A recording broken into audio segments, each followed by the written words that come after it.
Welcome back, everybody. I'm your host, Kelly Sparks, aka Red Beard. So, a day or two ago, 2 days ago-ish, happy Veterans Day, everyone. Happy birthday to all you Marines out there, including myself. But today's Veterans Day, well, today is not, but while you're watching this, it will be Veterans Day. So, happy birthday, happy Veterans Day. Thank you for all who's served and all who are serving currently. So, this is more or less a response video. For those of you, and basically pretty much the only reviews that I've been watching recently, and they just started up, just because I'd like to see how they fare. Fred Minnick, who is a whiskey personality, whiskey writer, such, has been doing a Pappy versus the World series. I believe it was Pappy versus the World. So I'm giving him a shout out. Pappy versus the Field. So he's done 2 episodes. The second one, I didn't watch the first one, but I did watch the second one in its entirety, almost live. He put Pappy Van Winkle 23 versus 5 other unknown whiskeys, unknown to himself. And spoiler alert, WB Saffel beat out the entire competition. So this is my, not rebuttal, but I just want to do a one-off review, and I might just kind of ride the man's coattails. I'm going to ride his ascot. I'm going to ride his ascot into fame and glory. So I just wanted to do a review over the winning bourbon, and I might look back and if watch the first video and see what won. And I think it was another Wild Turkey. Pretty sure. I know he picked Wild Turkey recently in a blind competition. And I don't know if that was it or not, but this is a Wild Turkey product, so I wanted to review it again. I've reviewed this once, and this was actually donated, and I need to return the bottle to J-Mac, who is a patron of the Bearded Idiots and a friend of mine, and Beezy, aka Aaron Bailey. So this one has the smell of the old warehouse, old oak soaked with bourbon. That's the image I'm getting, and I believe he said something like that, and I'd have to go back to watch my original video of this, but I think I might have commented the same thing originally. But it just smells like a quintessential bourbon. It just smells delicious. So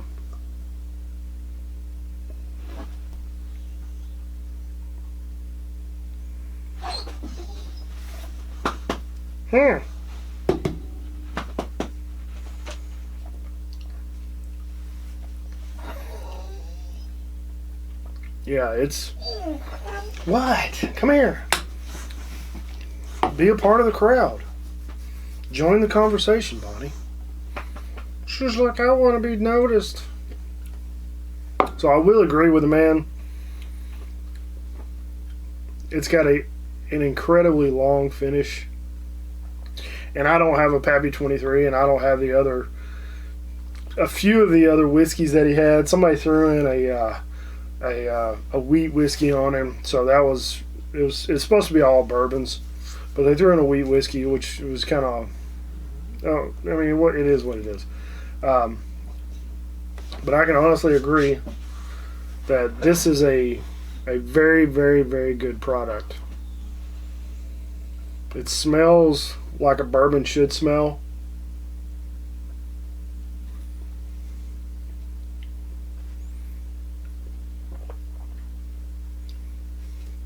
You can tell it has a bit of a higher proof. The mouthfeel is just perfect.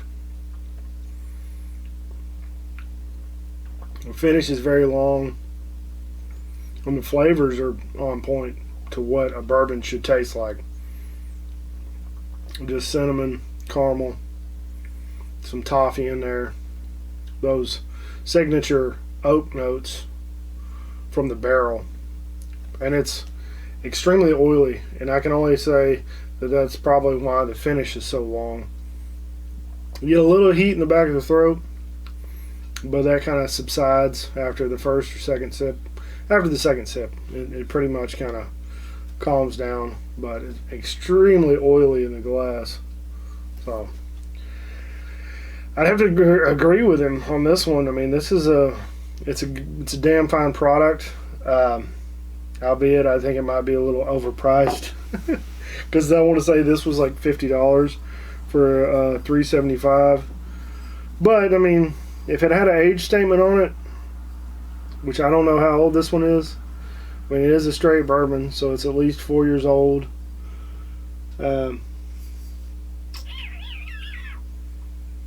Yeah, no age statement. Limited edition. I need to return this one to McFall. I'm not going to drink any more of it. I promise, J-Mac. Promise. This is the last one. But I really do hope that the Wild Turkey Bottled in Bond will be on this level. I don't know if it'll be the same mash bill, but I'd like to have, man, I think a 10-year Wild Turkey Bottled in Bond would be perfect. It would be, if you could price it competitively with, like, on the same level as the Rare Breed, and put an age statement on it, a 10-year age statement on it, or even, I mean, or older, I think that would be perfect. I think that would sell like wildfire. Hotcakes. Be the coolest thing since sliced bread.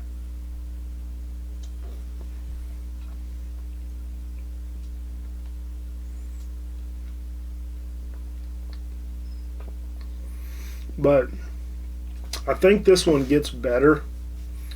Personally, I think the Wild Turkey products, they get better after the bottle has been allowed to sit uncorked. Not just completely uncorked, but you open it up, you drink a couple drinks, put the cork back in it, sit it on the shelf for a month, and then come back to it again. I personally think they get better. And I say this because recently I purchased just a fifth of Wild Turkey 101.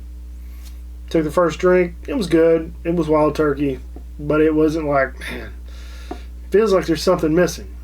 So had a couple drinks that night, put the cork back in it, came back to it a couple nights later, and it had already changed a little bit. And I was like, oh, there it is. There's that Wild Turkey. So all in all, I think I would agree with Fred that this is a superior product. And I wish I had a Pappy 23 to blind it against, but I'm personally not a big fan of 23-year-old bourbons. I think they're very astringent. They're very oaky. I've got two examples behind me, but that's just my opinion. So I do believe there is a time limit on how long you can leave bourbon in a barrel, especially in the climate that we have here in the United States. So 15 years might be that money spot, might be that upper end, but all in all, this is a damn good product. I actually had Wild Turkey. I'll take a screenshot of it. They Wild Turkey, I followed them on Instagram, and they had Matt. All right, Matt McConaughey out there in California, divvying up food for some people who were being affected by the fire, and I commented on it, saying like, Wild Turkey is the best, but it was dual meanings. Like, it's the best whiskey, and they're the best because of their efforts helping people out. So I'll screenshot it and post it at the end of the video. I thought it was pretty cool. So I think that's all I got. Don't forget, check the description below. I'll put a link to Fred's page. You can look him up, Fred Minnick. Pretty easy to find. Pappy versus the Field. Probably don't even need to put a link. Just search it. Pappy versus the Field. You'll find it. He knows his stuff. And yeah, check the description below for links to the Tattered Beans page. You'll order some coffee from me. Go to my Teespring. Order a t-shirt from me. Help support my channel. go to Patreon, patreon.com/Kelly Redbeard Sparks. I will be getting everyone's, I got my sample bottles. I'll be getting everyone's whiskeys in the mail this week sometime. So stay tuned for that. And don't forget to check out the Bearded Idiots. So, like always, folks, Bonnie, you got anything? No, she doesn't have anything. No. Well, come here and say goodbye. Come here. Come here. Come here. Come here. Come here. Come here. Come here. No? Okay. Well, come up here. Come up here. Come up here. What do you got on your mouth? It better not be poop. What is that? Like always, folks, drink some whiskey, share with your friends and family. Have a nice day. Be safe. Don't drink and drive. Y'all have a good night.